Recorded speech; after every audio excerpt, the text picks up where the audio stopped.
अब ये आपको समझ आ जाएगी कि ये जो बात है कि जो जहांगीर तरीन साहब के ऊपर जो भी इस वक्त मामला चल रहा है, हो सकता है वो शहजाद अकबर उसमें इस्तेमाल हुए हों। यह भी नजर आ रहा है कि अब अबू बकर खुदाबख्श उसमें इस्तेमाल होंगे। यह भी हो सकता है कि इसमें आजम खान साहब की ही डायरेक्शन हो।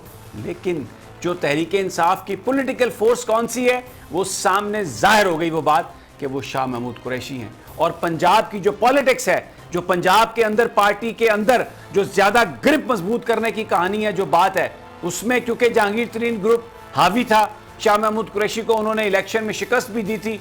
ये बात जो थी इसके पीछे चलती रही और ये हमारे सामने आ गई। अब जरा इस बात पर आ जाते हैं कि आज की जो मुलाकात थी उसमें जो डिमांड थी इस ग्रुप की कि तहकीकात करवाई जाएं, आज़ादाना को एक नया तहकीकाती कमीशन बनाया जाए। इमरान खान साहब ने उसको नहीं माना। वज़ीर आज़म ने जब यह कहा गया कि शहजाद अकबर साहब को भी हटा दिया जाए तो नहीं माना वज़ीर आज़म साहब ने।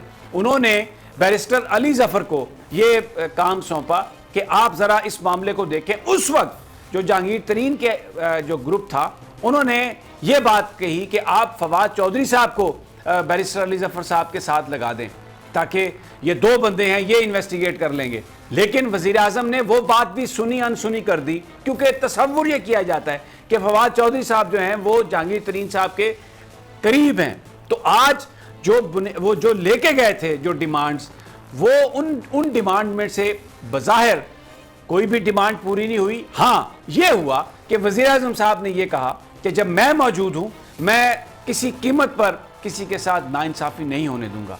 मैं खुद इसको मॉनिटर करूंगा। जिस पर जो तहरीक इंसाफ के जो हामी अरकान थे, यानी जो जहांगीर तरीन साहब के हामी अरकान थे, उन्होंने वज़ीर आज़म को इस पर वेलकम भी किया और उन्होंने कहा कि ठीक है,